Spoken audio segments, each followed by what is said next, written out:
안녕하세요 여러분, 세상 돌아보기입니다. 오늘은 25년 3월 4일이고 화요일입니다. 자, 오늘 정치논평 꼭지로 하나 골랐고요.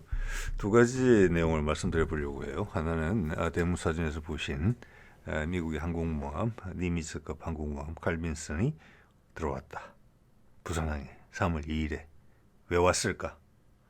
충분히 짐작되는 구석이 많은데, 이것은 언론이 그런 식으로 해설을 달지 않는 것은, 물론 제가 보지 않은 곳에 누가 했는지는 뭐까지는 모르겠습니다만, 전반적인 분위기를 봤을 때 입을 꾹 닫는다, 의미를 알고 있다, 그래서 말을 안 한다, 저는 그렇게 보는 입장이고요. 자, 그 내용에 대해서 우리 일반인들도 한번 생각을 해봐야 된다. 우리가 언론들에 의해서 한쪽 방향으로 생각하기에 조종을 받고 있다. 실험실에 있는 지들과 다른 게 뭔가, 이런 생각을 하게 돼요. 자, 지금은 그들이 원하지 않는 실체와 가까운 생각을 많이 하면 많이 할수록 그런 사람들은 더 많은 기회를 부여받게 될 겁니다. 더 이상 두려운 일이 돼서는 안 될 거라고 봅니다. 자, 두 번째는 전남 신안에서 풍력발전단지가 허가가 났다는 내용이에요. 이 두 내용 다 그렇게 많은 조회수를 기록하고 있지 않아요. 근데 의미는 상당합니다. 맥락을 이해를 하게 되면. 자, 그 내용을 한번 이야기해 보겠습니다. 네. 먼저 칼빈슨 말씀을 드려볼게요. 3월 2일 날 들어왔어요. 미 칼빈슨 한 부산 입항. 자, 우리도 지금 매나한 국면을 거치면서 우리가 북한의 공격을 유도하기 위해서 많은 노력이 있었다. 실제 눈으로 확인되는 것도 있다. 그런데 핵 항모를 전개했다. 북의 위협을 억제하기 위해서. 이게 이제 약간은 뭐랄까 좀 맥이 빠진 거짓말을 하는 듯한 그런 인상으로 받아들이시는 분들이 훨씬 많으실 거라고 봅니다. 우리가 위협이었죠, 북한에 대해서. 또 미국 입장에서 봤을 때 한반도 안정을 바라는, 현상 유지를 바라는 미국 입장에서 봤을 때 우리 쪽이 작년 초부터는 조금 더 한 걸음 더 나아가자면 윤석열 취임 이후부터는 지난 2, 3년간은 계속 우리가 군사적 긴장의 원인이었고, 내란을 앞선 작년 한 5, 6월 달부터는 우리가 주요하게 한반도의 분쟁을 유도했었다 라는 것을 이제는 조금만 식견이 있으신 분들은 다 아십니다. 북한은 거기에 대해서 냉정을 유지하면서 반응하지 않았죠. 북한은 자제력을 발휘한 거예요. 그게 가장 적절한 단어예요. 그런데 항모가 들어왔다 지금? 탄핵 판결이 임박했고, 탄핵의 결과는 당연히 인용일 것이고, 전원 인용이냐 한두 명 빠지냐 그 차이예요. 전원 인용으로 갈 가능성이 높아요. 왜? 밖에서 탄핵에 반대하는 어떤 극단주의적인 세력이 있고, 거기에 대한 빌미를 주고 싶지 않기 때문에 그런 것이거든요. 자, 그런 상황이고, 북한은 별다른 움직임이 없을 거예요. 나만의 혼란이 있는 거죠. 나만 정치판에 혼란이 있는 거잖아요. 자, 푸틴과는 트럼프가 대선 기간 동안 한 약속을 그대로 지켜내고 있어요. 우크라이나전은 어떤 식으로 결말을 볼 거예요. 또 그가 약속한 게 뭡니까? 우크라이나전 못지않게 오히려 더 많이 언급을 했던 게 북한과 협상한다. 그리고 여러 정황을 봤을 때 우크라이나전이 끝나기 전에도 이미 러시아와 협상에 있어서 북한이 연동이 되어 있는 것 같다. 이런 제 추정을 말씀을 드리고 있지요. 자, 그러면 이미 시작을 하고 있을 수도 있어요. 물밑으로는 협상을. 삼각구도죠. 러시아, 미국, 북한. 그런데 지금 우리의 대통령이 탄핵이 임박했다. 그리고 실제 정권의 실세일지도 모르는, 이게 지금 내란 사건 더하기 외환 사건이거든요. 지금은 헌재에서 다루는 것은 헌법의 위반 여부만을 고려할 것이고, 좀 이따가 이제 내란 사건 재판이 시작되면 그게 내란에 대해서 본격적으로 조사를 하게 될 것이고, 그렇지만 아직 외환에 대한 건 이야기도 안 나오고 있어요. 근데 제 입장에서 봤을 때 하나 더 언급되는 게 명태균 게이트와 더불어서 이번 내란 사태에 있어서도 김건희의 관여 여부가 상당 부분 있다. 실세일지도 모른다. 그러면 국정농단 끈까지 끌려 들어가게 되는 거예요. 그래서 지금 김성훈 경호처 차장을 살려두고 있는 거잖아요, 검찰에서. 그리고 비화폰을 안 내놓고 있잖아요. 김건희가 비화폰을 활용했을 가능성이 아주 큽니다. 그리고 김성훈은 지금 윤석열과 김건희 사이에 가운데 일락책 노력을 하고 있을 거잖아요. 그리고 지금 최상목을 위시해서 또 정부 주요 인사들, 주요 자리를 인사하는 과정에서 봤을 때 전혀 윤석열과 절연하고 있지 못하거든요. 그 뒤에는 누가 있어서 그럴까요? 이렇게 충분히 추정할 수 있어요. 왜? 아직 바깥에 영향력을 행사하고 있는 사람이 있기 때문에. 누구냐? 김건희다. 자, 김건희는 이번 탄핵이 인용되게 되면 모든 것이 더 많이 밝혀져 나올 거예요. 절대 빠져나갈 구멍이 없어요. 그러면 그녀가 가진 모든 것들을 활용해서 도전을 하지 않을 가능성이 없다. 윤석열도 크게 사과한 바가 없습니다. 자, 이런 것들을 이어서 보면은 마지막 한 판을 노릴 수 있다, 이렇게 정부를 보거든요. 그리고 미국의 입장에서는 오늘 김어준 말씀 좀 드리겠습니다만, 김어준한테 제보를 해서 김어준한테 피하라고 하고 한동훈한테 피하라고 한 그 세력은 누구냐? 외국 대사관이다 그러고 이야기했죠. 김어준은 그 정도. 그럼 뭐 저는 미국이라고 본다는 거죠. 여러분 다른 생각하실 수 있으세요? 그러면 미국은 그때 자라보고 놀랐어요. 그런데 이런 시국에 윤석열과 윤석열 추종하는 세력들이 마지막으로 한번 승부를 벌일 수도 있어요. 탄핵이 인용되면. 북한 때문에 온 게 아니라고 저는 본다는 것입니다. 그리고 칼빈슨이 왔다는 것은 얼마나 머무를지 공개된 내용은 없습니다만은 우리 현재 탄핵 선고가 얼마 남지 않았다는 것을 간접적으로 저는 알려주고 있다고 생각합니다. 자, 김어준한테 그런 정보를 찔러주고 한동훈한테 그런 정보를 찔러줬을 때 이미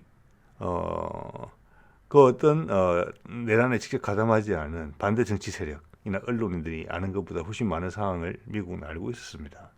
지금도 그렇다고 볼 수 있지요. 저도 그래서 그런 주장을 계속 해오고 있습니다. 의견이라고 해야 되겠죠. 박근혜의 탄핵 뒤에는 미국이 있다고 저는 계속 생각을 하거든요. 그거의 재탕이고 그 정도는 훨씬 더 지금 미국 입장에서는 더 위협을 느끼는 부분이에요. 예. 자, 그런 입장에서 한번 말씀을 드려보겠습니다. 물론 제 생각이에요. 예. 자, 그러면서 여기 보면은 한겨레신문 내용을 보면은 참 여기서 우리 참고로 생각해 볼 수 있는 것은 칼빈슨이 들어오는데 이 보도 내용을 보면은 이지스 구축함 하나랑 순양함이 하나 들어왔어요. 두 척을 데리고 들어왔고 제가 봐서는 잠수함도 어디 근처에 와 있다 이렇게 좀 봐지는데 그 순양함이라는 것은 타이곤 테러가급으로 보이지거든요. 좀 옛날 거예요. 그리고 이지스함. 자, 그 두 척이 방공함이라고 볼 수 있거든요. 방공함. 자, 우리가 이제 중형 항모, 한국형 항모를 생각하고 있기 때문에 최소한 그들 두 척 정도는 따라다녀야 된다라는 게 미국 해군의 기본 틀이다. 이걸 우리가 참고해서 알 수 있고요. 지금 타이곤 테러가급이나 이지스 구축함은 동시 대응 능력이 최신이라고 볼 수가 없어요. 예. 자, 거기서 만약 우리 KDDX급이 들어가고 우리 전투체계, 우리 레이더, 우리의 해상형 LSM이 들어가게 된다면은 구축함 한 척이 동시에 대응할 수 있는 아마 공중 위협에 대한 대처 숫자가 훨씬 늘어날 거예요. 자, 그래 되면 척수가 상당히 줄어들 수가 있어요. 항공모함 한 척에 붙는 함정의 숫자를 줄일 수가 있어요. 자, 그런 것을 봤을 때 지금은 보통 통상 서너 척 정도가 같이 움직이는 것 같거든요. 미국 해군 같은 경우에. 예. 자, 그러면 우리가 중형 항모를 제7기동함대 사령부가 창설되면서 구축함들이 거기 배속이 되기 시작하고 KDDX가 6척이 다 배속이 될 텐데 우리가 생각하는 항모 숫자가 어느 정도일까? 지금 이제 FFX3나 4가 나오게 되면은 과거의 구축함 이상이거든요. 거기는 대탄도탄 대응력도 다 부여돼요. 중량급부터는. 자, 그래서 우리 구축함이 남해, 동해, 서해에서 활동할 일은 없어요. 그건 대항용이거든요. 자, 그런 걸 참고로 알 수가 있고요. 여기 보면 이제 이런 말을 했어요. 해군이 이런 발표를 했는데 이것도 진짜 이제 식상한 거죠. 방한에 대해서 칼빈슨한 방한에 대해서 최근 미국 정부가 재확인한 항구적이고 철통 같은 확장 억제 공약을 실질적으로 이행하기 위한 차원. 누가 이제 이런 소리를 듣고 마음이 편해지고 안심이 되는 사람이 많이 줄었겠죠, 이제 숫자가. 그래서 식상하다는 표현을 쓴 겁니다. 자, 이렇게 뻔한 표현을 쓴다는 것은 그 외에 다른 목적이 있다는 이야기로 오히려 들립니다. 이런 난리통을 겪고 나서도 국민들에게 대한 경각심이 안테나가 아주 예민해져 있는데 이런 식상한 이야기를 한다? 이것은 감추고 싶다는 것입니다. 뭔가가 본질을. 지속되는 북한의 위협에 대응해 한미동맹의 굳건한 연합방위 태세를 현시하고 한미연합 전력의 상호 운용성을 강화하기 위한 것이다. 예, 다 마찬가지로 식상한 이야기죠. 실제 이유가 있다. 혹시나 지금 사실 군에서 어디까지 발을 담궜는지 모르잖아요. 누가 어디서 어떤 명령을 듣고 있는지도 모르잖아요. 지금 벌써 계엄이 해제된 이후에도 작전 대기 상태를 지속한 부대들이 있었고 HID 요원 같은 경우는 한 달이나 있다가 작전 해제가 됐어요. 김건희가 그들과 통화한다는 이야기도 있었죠. 은퇴한 특수부대원들. 그래서 어떤 일이 발생할지 몰라요. 아주 사소한 걸 터뜨릴 수도 있어요. 테러 사건 같은 거. 또 군 내부에 추종자들이 어디에 얼마만큼 있는지도 모릅니다. 사실은. 자, 그런 것들에 대해서 그게 소뚜껑 보고 놀란다는 겁니다. 미국은 모든 것을 신경 써야 되는 판이에요. 거기다가 그걸 확인해 볼 수 있는 방법은 주한미군의 지금 경계 태세가 어느 정도 수준으로 거기도 뭐 단계가 있을 거잖아요. 그 단계가 상당히 올라갔을 가능성이 높다. 저는 그렇게 감히 생각을 합니다. 예. 자, 북한이 남한이 문제 찝쩍거리지 않는데 찝쩍거릴 가능성은 상당히 낮다라고 봐야 되죠. 조금 기다리면 미국과 이야기를 협상을 하게 될 텐데 그 협상에 초를 칠 이유가 뭐가 있겠습니까? 여러분 느끼시잖아요. 지금 미국이 한국에 대해서 관세라는 부분 여러 부분에서 트럼프가 와서 지금 유리해지는 부분이 오히려 더 많아지고 우리한테 해를 입힌다는 부분에 대해서는 지금 도드라진 게 없어요. 지금 이때 한국 사람들의 마음, 한국의 정부를 신경을 건드리고 싶겠습니까? 미국 입장에서는, 트럼프 입장에서는 아니라고 봐야 되잖아요. 자, 여기 보면은 한미 해군은 칼빈슨함 정박 기간 중에 양국 해군 간 우호 중진을 위한 함정 상호 방문, 유엔 기념공원 참배 등 다양한 교류 협력 활동을 진행할 예정이다. 꽤 있을 거다 이런 말이죠. 저는 이게 대충 알고 왔다고 보는 수밖에 없다고 봅니다. 예. 그럼 마침 이런 기사가 이거 1시간도 안 된 것 같습니다. 제가 자료를 준비하면서 본 거니까. 한겨레 보도죠. 헌재 윤석열 파면 여부 다음 주 결정 유력. 예, 다음 주. 그러면 칼빈슨이 3월 2일 날 연휴 중에 딱 가운데 날 소문 안 나게 조용히 들어온 거라고 봐야 되거든요. 그죠? 사람의 관심이 가장 적을 때 몰래 살짝 들어온 거예요. 보도를 안 할 수 없으니까 살짝 했어요. 자, 그리고 다음 주다. 그럼 2주일 정도 대기하면 되는 거다. 3월 10일, 3월 14일 주거든요. 이런 될 가능성이 높다. 칼빈슨이 들어온 거하고 맞춰보면 이런 생각이 들고요. 자, 그리고 뭐 김여정이 칼빈슨하고 입항에 반발. 얼마나 강하게 반발했는지 모르겠고 반발을 했다면 형식적인 반발이었다고 봅니다. 국방부 도발하면 응징. 이런 말로 참 힘 빠지죠. 만약 북한 입장에서 우리가 똑같은 이야기 할 수 있죠. 남한이 도발하면 우리는 응징할 것이다. 그런 표현 많이 썼는데 과연 지난 작년 5, 6월 달부터 우리가 24년에 서해 NLL 해병대 해상사격 훈련을 했는데 그때는 자그마치 거의 한 7년 만에 한 것입니다. K9 천무 290발 9월 5일 날 또 했죠. K9 천무 390발 11월 27일 날 내란 사건 일어나기 일주일 전에 백령도에서 또 한 200발 쐈어요. 이때는 거의 NLL 방향으로 근접하게 쐈을 거라고 봅니다. 예, 24년 6월 29일 날 북러 상호방위 조약이 체결됐고 여기에 대해서 많이 위축이 됐을 거예요. 예, 우리 여러 가지 이유를 생각해 보자는 거예요. 윤석열이 구성에 몰린 건 여러 가지가 있어요. 국내 정치 상황뿐만이 절대 아닙니다. 북러 상호방위 조약 그리고 시간이 갈수록 트럼프의 재선 가능성이 높아져. 북한과의 대화 가능성도 높아져. 따라서 자, 이때 가장 큰 신호가 어디서 왔습니까? 5월 달에 탈북단체가 강화도에서 북한에다가 삐라를 보내기 시작한 거예요. 그러자 북한이 오물풍선을 내려보내기 시작했죠. 그게 시작이에요. 5월 달이에요. 그때 시비 걸기로 마음 먹었죠. 그리고 해병대에서 이런 작전들이 들어갔죠. 거기다가 아파치 헬기 훈련 서해상에서 할 때 NLL 쪽으로 딱 붙여서 무장한 채로 북한에 도발했죠. 그리고 합참에서 인정한 거 있죠. 북한이 똥물 풍선 보낼 때 원점 타격하라고 합참에서 그 지시 안 따른 거잖아요. 그리고 내란 얼마 전에 우리 방첩사령부인가요? 아니면 정보사령부인가요? 거기서 몽골을 가가지고 북한하고 접촉하려고 시도하다가 몽골한테 잡혔죠. 예, 여러 가지들이 있었어요. 그게 대응 안 했어요, 북한이? 이번에 대응하겠습니까? 아니라고 봐야 되는 거죠. 자, 그래서 이걸 다시 한번 저는 들여다보게 됩니다. 김어준의 이 폭로. 이때만 해도요, 뭐 한동훈을 잡아라, 정치인을 잡아라, 이거가 과연 사실일까 이런 생각이 들었을 때예요. 뒤에 다 사실로 밝혀졌죠.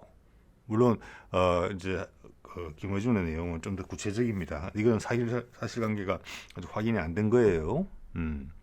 자, 미군을 공격한다는 내용도 분명히 있었어요. 여기에 북폭을 유도한다. 예. 노상원의 수첩에도 그런 내용이 있었죠. NLL에서 북한의 도발을 유도한다. 그게 안 되니까 북한에다가 협조 요청을 하는 그런 부분도 느껴져요. 그게 몽골 이야기로 생각이 됩니다만은. 자, 그래서 언론 보도가 전혀 이루어지고 있지 않지만 가끔 국회 현안 질의에서 나왔던 평택에 있는 미군의 움직임이 있었느냐. 이것이 김어준한테 이 연락을 찔러준 쪽이 미군이라면 미군의 움직임은 분명히 있었으리라고 봅니다. 그게 합참을 통해서 전파됐을 거라고 봐요. 미군의 유엔 사령부에 영향력이 강하게 미치는 지역에서는. 자, 이걸 봐서는 지난 정부에서 노무현 문재인 주로 이런 민주당 계열의 정부에서 전체작전 통제권을 돌려받기 위해서 노력을 계속했었는데 그게 안 이루어진 게 천만다행이다 이렇게밖에 생각할 수가 없어요. 그거가 상당한 압박으로 작용했을 거예요. 보고 라인에 있어서. 그래서 주로 작동된 게 특수부대만 주로 작동된 거예요. 특전사 하고 수방사의 특수부대. 거기다가 그게 무마되고 추가 병력 동원해서 아마 특전사의 일부 여단이 반응을 안 했던 것 같아요. 그러자 7기동군단의 그 2사단, 그죠? 거기는 이제 헬기로 주로 움직이는 우리 특전사랑 비슷한 부대입니다. 원래 특공여단 2개를 묶어서 만든 거예요. 후방에 테러 분자 침입에 대응하기 위해서 모르겠습니다. 충청도 전라도 이랬는지 경상도 전라도 그랬는지 그 2개를 묶어서 신속 대응 사단을 만든 거거든요. 자, 그래서 특전사는 상당히 유사합니다. 자, 그게 다 국회에서 의결이 끝났음에도 불구하고 그들이 움직인 게 있거든요. 흔적이. 무엇보다도 HID 요원들이 주요 공항에서 한 달이나 배치돼 있었잖아요. 그 누구 지시받고 그랬을까요? 예. 자, 이렇게 봤을 때 이거는 이제 이걸 제보를 한 쪽은 미국이라고 보고 이번에도 그에 따른 대응이다 이렇게 본다는 겁니다. 그렇게 생각하지 않을 이유는 없어요. 최소한 하나의 중요한 어떤 생각의 틀 속의 한 부분으로서 자리매김해야 된다는 겁니다. 사건의 실체를 이해하는 데 핵심적인 내용이니까 이게. 예. 그래서 지금 미국이 가장 우려를 한다면은 밝혀지지 않은 어설픈 최상목의 입장, 그리고 군의 입장, 그리고 어디까지 영향력이 미쳐졌는지, 그리고 그 영향력이 100% 차단되지 않았을 가능성이 높아 보인다. 왜냐? 이때 분명히 이야기했거든요. 김어준이 제보. 그것은 우방국 대사관이 김어준한테 전달할 때 한 말입니다. 뭐라고 그랬습니까? 김건희 폰을 뺏어야 된다. 이런 말을 분명히 김어준은 했습니다. 제보자로부터 들은 이야기라고. 그녀가 실세일 가능성이 높다는 것을 의미하고 있어요. 자, 그 제보한 우방국이 미국이라면, 그렇죠. 아까도 쭉 제가 앞서 말씀드렸습니다만은 김건희가 여기서 마지막 시도를 해볼 수도 있어요. 그걸 추종하는 세력과 함께. 최악의 상황으로 이야기를 하자면은 지금 구치소에 가 있는 윤석열을 대신해서 나라를 통치하고 있을 수도 있다. 이렇게 볼 수 있는 겁니다. 감히. 거기에 대해서는 우리가 전혀 다루는 바가 없잖아요. 언론이나 검찰이나 조사기관이나 국회에서 파지 못하잖아요. 미국만이 그 이야기를 해주고 있어요. 그럼 칼빈스는 김건희 때문에 왔다. 그렇게 이해할 수도 있다는 내용입니다. 자, 또 하나 무서운 건 이거죠. 지금 이제 러시아 쪽에서 영문으로 가끔 기사가 나는데 이 내용이 뭐냐면 트럼프는 약속을 반드시 이행한다는 겁니다. 여태까지 트럼프 행동을 봤을 때 신뢰관계가 구축되고 있다는 것인데 우크라이나 전과 관련된 내용이고 지금 분명히 북한 것도 같이 되고 있어요. 자, 이렇게 봤을 때 북한과의 관계 개선 부분은 곧바로 나온다. 당연히 쉽지 않죠. 지금 뭐 미국과 유럽에서 여러 가지 일들이 발생하고 있지 않습니까? 하지만 밀어붙인다. 지금 안 하면 못하니까. 자, 그래서 이거 자체가 큰 압박감으로 작동을 하고 있고 북한의 우리의 권력 공백기에 만약 대선을 치른다면 두 달 정도의 그 대선의 공백기에 북한이 어떤 수작을 부리기는 어렵다는 겁니다. 왜? 여기에 대한 기대감이 있기 때문에 그렇죠. 왜 긁어부숨을 만들어요? 그렇죠. 그래서 이런 걸 봤을 때 김건희는 이 입장에 대해서 큰 압박을 받게 될 겁니다. 아마. 그 김건희도 이 뒤에 미국이 있다는 걸 알 거예요. 누구도 이야기를 안 하는 게 그런 겁니다. 누가 김어준한테 제보했을까? 누가 한동훈한테 전화했을까? 왜 언론은 궁금해하지 않을까요? 그것을 미국이기 때문에 그렇습니다. 전 그렇게 대답하고 싶습니다. 네. 자, 그다음 풍력 발전 이야기를 해볼게요. 이게 오늘 난 기사입니다. 13시간 전에 나왔는데 조회수가 1200회밖에 안 됐어. 예, 이게 그럴 만한 기사까지는 아니라고 생각을 합니다. 훨씬 더 큰 의미를 가진다고 봐요. 특히 제가 최근에 이제 여러 가지 차세대 에너지 부분에 있어서 윤석열이 무너져 내리고 있다. 그가 주장했던 원전 생태계, 대형 원전 생태계 복원. 자, 그것은 뭘 깔고 있습니까? 재생에너지 재미없다. 재생에너지는 뺀다. 그런 걸로 많이 투영시켰잖아요. 전 국민들한테 세뇌를 시켰잖아요. 그게 무너지고 있다는 게 보여주고 그가 권력의 핵심에서 좀 밀려난 것, 권력이 악의 힘이 떨어지니까 그때랑 마치 올라오는 것처럼 이렇게 되고 있는 것인데 그 자체도 재생에너지를 강조했던 것을 보면은 원전은 생성내기용 2기, 3기 정도 더 짓는 거잖아요. 그것도 미리 부지가 확보된데 추가로 건설하는 거죠. 쉽지 않다는 걸 알고 있고 세상의 흐름이 이쪽으로 간다. 그래서 모든 걸 반대하고 모든 걸 죄악시했던 문재인이 때 한 것을 추종한다. 그 수소법을 따라서. 업계도 동의한다. 공무원들도 동의한다. 그거에 확인 사살편이라고 봐야 돼요. 풍력 같은 경우는. 제가 몇 장 슬라이드 보여드리면 이해하시게 될 겁니다. 제가 왜 이런 이야기를 하는지. 국내 최초 부유식 해상 풍력이다. 신안해역이다. 여기 이제 표시 안 된 내용은 뭐냐면 뒤에 보여드리겠습니다. 세계 최고 최대 규모다 이런 게 있어요. 제가 예전에 오토바이 타고 이렇게 차박 캠핑을 몇 번 가본 적이 있습니다. 그러다가 한 번은 그 동해안가에서 풍력단지, 풍력발전소 밑에서 텐트를 치고 하룻밤 잔 적이 있어요. 처음에 뭐 저녁 먹고 이렇게 잠자리 들 때까지는 몰랐는데 자는 동안 잠자리가 엄청 불편했어요. 왜냐하면 그 웅웅거리는 소리가 뭐랄까 저주파라 그러나 엄청나게 불쾌하게 다가오더라고요. 온몸으로 느낌이 올 정도로. 그래서 이게 해상에 가까이 설치하는 거 지상도 그렇지만 우리나라는 인구 여기 사람이 안 사는 곳이 없잖아요. 이게 그래서 어민들도 불편함을 되게 많이 호소하고 물속에도 저는 영향을 줄 거라고 봅니다. 그래서 그게 여의치가 않아요. 그래서 해상에서 몇십 킬로 떨어진 지역에 가서 설치한다는 거예요. 어민들의 반발이 없는 곳에. 그러면 수심이 깊어야 되고 이 부유식으로 하려면 수심이 50에서 100m가 제일 맞대요. 자, 바닥에다가 고정을 시켜서 여러 개로 그 풍력 발전기가 물에 떠 있고 그걸 세우는 겁니다. 그게 부유식이에요. 근데 기술적으로는 이미 다른 나라에서 활용되는 부분이니까 우리가 처음 하는 건 아니에요. 자, 신안해역에서 한다. 그 신안해역은 우리나라에서 풍력 발전을 하기에 가장 좋은 입지 조건을 가지고 있다. 이거예요. 자, 근데 이것을 과연 될까? 안 되는 분위기가 강했다는 거예요. 예. 물론 그 사이에 이렇게 질곡이 있었지만 그렇게 바깥으로 제 눈에 비칠 정도로 보도가를 탈 정도로 나오지는 않았던 거예요. 이게 허가가 됐다는 거예요. 허가가. 수소에너지? 차세대 원전? 대형 원전 말고 거기다가 풍력? 그리고 K3 전차? 수소기용원으로 간다? 이것이 전부 다 윤석열이 구치소에 감금되고 나서 줄줄이 터져 나오는 발표들이에요. 자, 이게 신호가 있다는 거예요. 이유가. 거기 전선에 있었던 분들이 절대 물러서지 않았다는 겁니다. 치열한 전투가 진행되고 왔었다. 한쪽이 힘이 무너지자 다른 쪽이 확 올라온다. 이렇게 해석할 여지도 있다는 말씀을 드리는 거고, 또한 전 세계의 흐름이 이 방향으로 간다라는 것을 사람들이 피부로 느끼고 있는 거예요. 이 방향이 맞다. 특히 이거 같은 경우는 48조 5천억이나 드는 큰 투자인데, 정부 투자분은 48조 5천억 중에 5천억밖에 안 돼요. 48조는 민간에서 투자하는 거예요. 된다고 보는 거예요. 이런 악조건, 윤석열이라는 악조건 속에서도 이걸 한다는 것은 이게 된다고 보는 거예요. 재생에너지 사업이 수소에너지와 함께 그 둘에 맞물려야 되거든요. 자, 이것을 전기선을 뽑아서 초기에는 그렇게 하겠지만 중장기적으로는 스마트 그리드를 위해서 수소로 전환하면서 하게 될 거예요.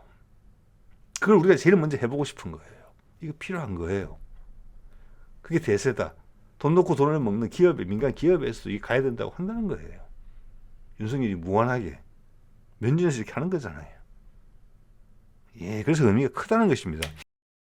자, 이게 정보인데, 이 정보가 소중하신 분도 있을 것 같아요. 이런 발표 자료 정보가 제가 여러 가지 이제 내용을 다뤄볼 때 엄청 정확하거든요. 이게 왜냐면 전 언론과 전 세계에 다 보여주는 자료거든요.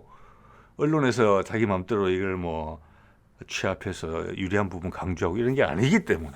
여기 보면은 왼쪽 그림에 보면은 홍도 해역하고 전남 앞바다 부분, 빨간색 동그라미나 점선으로 된 부분이 풍력 발전단지를 지을 수 있는 공간입니다. 그러니까 입지 조건은 보면 평균 풍속이 7.7에서 8.6m/s 초속, 우리나라 최고 해상 풍황 자원이고, 이 지역을 다 활용하면 40기가와트 정도까지 한다. 이 정도 계산이 이미 나와 있다는 겁니다. 예. 자, 그래서 전체적으로는 10기가와트 정도를 한다. 수심도 50에서 100m다. 딱 그 부유식을 하기에 딱 적당하다 이 뜻이에요. 그러면서 사람들한테 어민들한테 피해가 없다. 여기 보면 군 작전 지역 빨간 동그라미, 죄송합니다. 실선 빨간 동그라미 군 작전 지역이에요. 해군과 관련이 있겠죠. 아니면 미사일 부대나 이런 거랑 그게는 안 되고, 연두색은 생물권 보존 지역도 안 되고, 이게 분홍색은 관행 통항로라서, 즉 해상 수송로라서 안 되고, 그 외의 지역을 골랐더니 한 40기가와트 정도 나온다. 그래서 육지 기준으로 보면 몇십 킬로 떨어지는 지역이다. 이제 대충 감이 잡히시죠? 자, 이것에 허가가 났다는 겁니다. 발전 허가가. 최종 10기가와트인데 2기가와트가 났다. 27년에 첫 상업 운전을 한다. 예, 이 숫자 중요합니다. 볼게요. 왜 그러냐니. 그 당시 문재인이 그때 이래 업체 사람들 모아놓고 했었어요. 자, 30년까지 48조 5천억 투자하고 정부 투자는 5천억밖에 안 돼요. 그때 발표한 내용은 지금 오늘 보도한 내용은 10기가와트인데 지금 8.2기가와트를 이야기하고 있어요. 문재인이 발표를 할 때는. 근데 10기가와트니까 늘은 거예요. 오히려 악조건 속에서도. 신재생 에너지에 대해서 부정적인 인식을 가지고 출발했던 윤석열과 현재 집권 세력 스슬시 푸른 그런 분위기 속에서도 10기가와트로 늘었어요. 자, 그렇게 이야기를 하면서 2030년까지 상업화하겠다. 이렇게 이야기를 했었던 거거든요. 예, 여기에 대해서 엄청나게 비꼬는 이야기들이 많았었어요. 특히 조선일보 제가 한번 보여드릴게요. 요 월간 조선, 요 기사. 여기 보면은 생산한 실제 전력은 원전 2기 수준이다. 이거는 그냥 새빨간 거짓말이라고 저는 보고요. 우리나라 표준 원전이 요즘 1.4기가 이하까지 나오는데 전체적으로 봤을 때는 원전 한 기당 1기가와트 정도로 보고 있는 것 같아요. 그러니까 지금 8.2기가 한다 또는 그건 문재인이 한 이야기고, 오늘 발표 내용, 보도 내용 10기가와트 한다 그러면 원자로 10개 분량이에요. 예, 한번 생각해 보셔야 돼요. 지금 원자력 단지에서 원자로가 10개까지 있는 곳은 아직 없는 것 같아요. 볼까요? 해상 여러 가지 이야기가 나오고 3번 밑에 보면은 내용이 나와요. 자재를 항구에서 싣고 나르는 데만 최소 17년 걸려. 안 된다는 거예요. 거짓말을 했다는 겁니다. 예, 문재인이. 이명박 정권 때 풍력 발전에 뛰어들었던 대기업들, 박근혜 정권 때 손 떼면서 풍력 발전 생태계가 붕괴된 상태다. 그런데 48조 5천억에 48조를 민간 기업에서 되는데 하겠다는데 이게 뭔 소리입니까? 이거는 새빨간 거짓말이에요. 이거는 범죄 수준이에요. 이거는 거의 문재인 인형 걸어놓고 거기다 바늘로 찌르는 것밖에 안 돼요. 맨 마지막 이런 내용도 있네요. 2030년까지 조성 어림도 없어. 바람 측정에만 1, 2년 걸리고 착공까지 6년, 상업 운전까지 13년 걸려야 된다. 그럼 2021년에 발표를 한 거니까 2034년이 돼야지 상업 운전을 한다는 거예요. 조선일보 주장대로 하자면은. 근데 오늘 보도 뭐라고 나왔습니까? 2027년에 상업운전, 첫 상업운전 한다잖아요. 이 말하는 게 뭡니까? 게다가 과거 자료를 찾아봤더니 이런 내용이 나와요. 조선일보 위에 거 보면 가슴이 뛴다던 문 대통령 뒤에 풍력 발전기는 3억 원짜리 모형이었다. 모형이었을 수도 있겠죠. 이런 시비를 다 건다는 거예요. 이미 풍력 발전소는 우리가 많이 건설해서 가지고 있잖아요. 자, 그 다음 이걸 보면 뭘 생각이 나냐면 문재인이 그 뭐죠? 시제기 KF21 시제기 출고식 한 적이 있어요. 실내에서. 그랬더니 중앙일보에서 그렇게 보도했었죠. 저 행사 끝나고 나서 다시 다 뜯었다고. 준비가 안 된 비행기 보여주려다가 무리해서 그렇게 해놓은 다음에 다 뜯었다고. 그거 사실 아닌 걸로 밝혀졌잖아요. 그 다음 뒤에 개발 잘했잖아요. 똑같은 거예요. 이런 거는 언론이라고 부를 수는 없다고 봅니다. 밑에 제가 노란 동그라미 친 경향신문 보도 볼까요? 2022년 4월에 나온 거예요. 윤석열 인수위에서 이렇게 나온 거예요. 문재인 정부가 추진한 신안 해상 풍력 단지에 대해서 재검토 의견이었다. 네. 그런데 지금 된 거잖아요. 저게 그러면은 문재인이 하기로 한 거니까 그냥 한다? 그걸 어려운 여건 속에서 매번 짧게는 6개월마다 자리가 바뀌는 공무원들이 계속 이어져서 하겠습니까? 그죠? 조금이라도 상업성이 없다고 부족하다고 본다면 미래성이 없다고 본다면은 그 대기업들이 돈을 태워야지 되는 건데 그게 되겠습니까? 이거는 강력한 당위성이 뒤에 있다는 거예요. 하지 않을 이유가 없다는 부분에 대해서. 그리고 그 지역 주민들의 반대라는 부분이 많이 거의 없다는 거예요. 이 세팅에 대해서. 신안군에서 환영을 할 정도로. 자기들한테 투자가 들어오는 거니까. 자, 그런 것들을 의미하는 것이고, 그래서 이거는 다시 한 번 더 제가 이제 지금 쭉 몇 차례에 걸쳐서 연속적으로 말씀을 드리게 되는데, 재생에너지 사업. 그리고 이 재생에너지 사업이 꽃을 피려면은, 자연이 허락할 때, 자연이 허락해서 전기를 많이 생산할 때, 그렇지만 인간은 덜 필요할 때, 그런 경우가 이제 재생에너지의 문제잖아요. 태양광도 그렇고, 풍력도 그렇고, 그때는 수소 에너지로 전환시켜 놓는다. 수소로 가수 분해를 통해서 저장한다. 이것을 실험하고자 한다는 부분이에요. 그러면 우리가 전력을 훨씬 더 효율적으로 쓸 수 있다는 부분을 이해할 수 있게 돼요. 그게 실험용이다. 여기에 수소가 들어가지 않는다는 말이 되지가 않는다는 부분이에요. 네. 아까 비용도 이야기를 하는데 제가 너무 비싸다는 이야기를 감히 하지는 않아요. 저기서 비용이 훨씬 고비용이라고 이야기를 하는데 제가 그래서 처음 찾아봤어요. 상당히 의미 있는 정보가 나왔습니다. 여러분도 눈여겨보시리라고 생각이 됩니다. 자, 지금 8기가와트, 문재인이 이야기한 게 8기가와트죠. 그때 48조 5천억이 든다고 했어요. 자, 그럼 1기가와트당 어쨌거나 8기가와트에 48조 5천억이 드는 거예요. 풍력으로. 여기 제가 구글의 AI가 뽑아주는 정보입니다. 한국형 원전 한 기의 건설 비용은 싼 데서는 시간별로 다를 수 있겠지요. 4조 2천억에서 과거에는 그랬고 지금 물가가 올랐으니까 5, 6조 원으로 추정이 된다고 그래요. 자, 풍력 8기가와트는 한국형 표준 원전 1기가와트 평균으로 봤을 때 8기를 건설하는 거하고 같습니다. 그러면 원전 한 기에 4조 2천억에서 6조까지 뽑아보면 33조 6천억에서 48조 원까지 나와요. 저는 높은 쪽에 가까울 거라고 봐요. 요즘 건설하면 물가가 오르니까 단가가 올라갔을 거잖아요. 거의 비슷해요. 제가 봤으면. 그런데 풍력 발전은 플루토늄을 계속 넣을 이유도 없고 무엇보다 엄청난 우리가 거의 용량이 가득 찬 핵 폐기물이 안 나와요. 그 두 개만 해도 엄청난 이득이죠. 금액으로 환산하기 어려운. 게다가 후쿠시마 같은 위험이 없잖아요. 그리고 새로운 원전 부지를 설정하려면 엄청난 주민들의 반대에 휩싸게 될 거예요. 지금 신안군과는 딴판이죠. 뭐가 나온 거예요, 이게. 자, 여기에 더하기 이 사업이 괜찮고 이것이 확대될 거라는 감을 비즈니스 업계가 보고 있다. 세상의 변화를 훨씬 더 우리보다 예민하게 보고 있잖아요.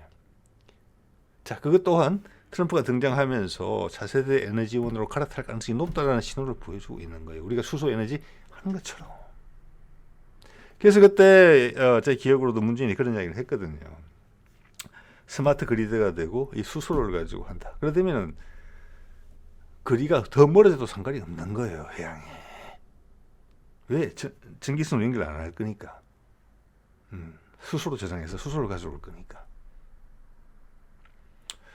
자, 그렇게 되면은 여기서 큰 수요처가 생기는 게 뭐냐면은 가장 큰 부분은 어제 K3 전차가 수소 연료전지 기반으로 30년에 배치된다고 말했던 것처럼 다 연계가 돼 있죠. 수소 기반 시설하는 거하고 그다음 우리 풍력도 30년으로 보고 있잖아요.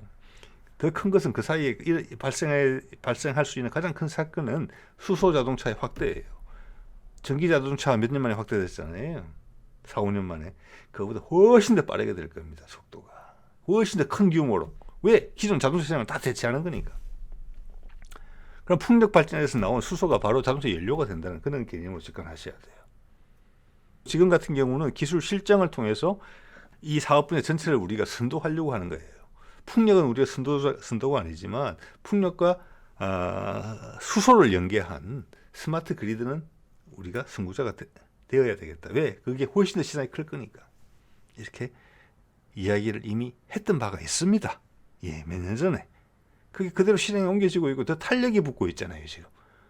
즉, 지난 정부에서 세상의 흐름을 정확하게 읽고 있었다는 것이고 세상을 방향을 이끄는 세력과 교감이 있었다는 거예요. 교감이. 그 아이디어에 동참해서 같이 아이디어를 냈을 수도 있어요. 자, 이거 마지막 슬라이드인데요. 이것도 제법 괜찮은 자료인 것 같습니다. 우리나라 전체 발전량이 596기가와트예요. 그 중에서 비중이 가장 높은 게 원자력이 2024년 데이터고 나라 지표라고 국가에서 제공하는 데이터입니다. 거짓말 아니겠죠? 31.7%로 가장 많은 거예요. 예. 여기에서 윤석열이 약속한 저는 그것도 제대로 될 수 있을지는 잘 모르겠어요. 이번에 탄핵이 인용되고 나면은 3개를 드시는 거잖아요. 3개의 원자로를. 그러면은 192기가와트 정도로 되는 거예요. 물론 여기서 뭐 수리 중이거나 해서 쉬는 것까지 포함이 되겠습니다만은 그다음 비중이 줄고 있는 것은 석탄이에요. 28.1%예요. 의외로 LNG가 많이 올라왔더라고요. 이게 열병합발전소 부분이에요. 우리 도심에 생기는 거. 그게 28.1%라는 석탄은 같아요. 그래서 지금 석탄 발전 줄어드는 부분이 LNG 발전으로 바뀌고 있는 것 같아요. 그래서 LNG 발전에는 저기 이제 LNG를 연료로 쓰면서 가스터빈, 대형 발전용 가스터빈이 들어가거든요. 그래서 저기를 아마 두산 에너빌리티, 물론 정부랑 같이 하는 거죠. 예. 거기서 주선을 하고 투자를 해서 저걸 국산화시켰잖아요. 자, 그것은 그전까지는 주로 일본 거나 아마 독일 거를 많이 갖다 썼을 거예요. 그래서 여기서 기술 자립이 발생한 부분인데 그때 양수 겸장으로 여러 개를 노리고 한 것 같아요. 방산 부분에 있어서 저걸 우리가 국산화하면서 소재 부분, 뭐 설계 기술 같은 건 다 그렇겠습니다만 특히 소재 부분, 고열에 견디는 합금, 그 블레이드에 들어가는 이게 이제 항공 엔진이나 이런 것의 그 초대형판이라고 보시면 되거든요. 이제 국산이 이제 배치가 되기 시작했고 개선형도 나오는 것 같아요. 즉 이것은 한동안 LNG 열병합 발전소가 계속 생긴다. 그리고 그런 과정에 확보한 기술을 우리 항공 엔진 국산화, 전투기 엔진부터 시작한다. 이렇게 연동이 되어 있다고 보시면 딱 맞을 것 같아요. 네, 그래서 한동안 LNG는 간다. 이런 부분이 그다음 신재생 에너지도 제가 생각보다는 상당히 많더라고요. 10.5%고 신재생 에너지가 63기가와트예요. 2024년 기준으로. 여기서 지금 이제 10기가를 확보한다는 거잖아요. 모르겠습니다. 2030년대 초반까지 저는 그렇게 보입니다만은 그러면 그게 73기가와트가 또 되는 거예요. 예. 자, 이런 그림들을 우리가 이제 그리고 있으면서 요 사이에 연계가 신재생 에너지 부분은 수소 에너지가 가운데 매개체로서 활동을 한다. 그 와중에 가솔린이나 내연기관을 대체하는 수소 에너지 수요가 생긴다. 자, 그렇게 봤을 때 우리 LNG 수입은 상당히 계속될 여지가 있으며 여기에 러시아와 연계될 가능성도 크다. 석탄은 계속 줄어든다. 왜냐하면 오염물질이 가장 많이 나오는 곳이니까. 원자력은 위험하니까 더 이상 짓지 않는다. 있는 것이 낡아서 수명을 다하면 다시 줄여나간다. 거기는 뭘로 메꾸느냐? 신재생과 LNG로 메꾼다. 이런 그림이 그려졌다고 저는 이렇게 봅니다. 자, 그렇게 그려진 이전 정부에서 그려진 그림을 윤석열은 전혀 바꾸지 못했다. 힘에 눌려서. 여기에는 내부에 이런 것에 보완되지 않았던 연구진들과 기업체의 뚜렷한 시선이 있었다고 봅니다. 그리고 세상의 흐름이 그쪽으로 가고 있다는 부분. 미국이 이쪽으로 방향을 틀지 않으면 더 이상 뛰쳐나갈 방법이 없다. 여러분들 이제는 다 아시잖아요. AI가 전기를 엄청나게 많이 소모한다는 거. 자, 그런 부분들을 두 가지로 극복할 수 있어요. 발전 용량을 늘린다는 부분이 있고, 또 하나는 발전의 효율을 높인다. 그게 스마트 그리드의 핵심이거든요. 그 핵심은 가운데 수소를 매개로 한다는 부분이 있다. 재생에너지가 더 많이 건설되더라도 절대 해픈 투자가 아니고 가장 효율적으로 사용할 수 있는 매개체가 된다. 그래서 심지어 차세대 원전을 가지고도 원전 생태계를 이야기하던 쪽에서도 차세대 소형 원전을 가지고 또 즉 지역 전국에 아무데나 설치할 수 있는 큰 바닷가 아니더라도 그 차세대 원전을 가지고도 우리가 수소를 생산할게. 이런 아이디어들이 지역자치단체에서 나올 정도라는 것이죠. 즉 대형 원자력 발전은 끝났다는 겁니다. 그래서 2기인가 3기인가 추가로 건설하게 된다면 그것도 포기할 것은 포기할 수 있는 단계에 있는 것들이 있다면 포기를 해야 될 것이라고 보거든요. 스스로 인정하는 겁니다.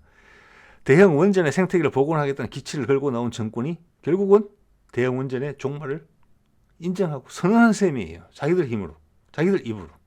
이것은 확실한 것이죠, 이제는. 네. 그들이 오히려 신재생 에너지를 이야기를 하고 풍력, 수소, 이전 정부에서 했던 것을 그대로 다 존중하고 있잖아요. 거기에 힘을 합치고 있는 연구진이나 기업들도 100% 동의한다. 윤석열은 버려졌다. 에너지 분야에서도 심지어. 예. 그래서 칼빈슨까지 왔다. 김건희를 막으러. 네. 자, 오늘 이 정도 말씀드리겠습니다. 네.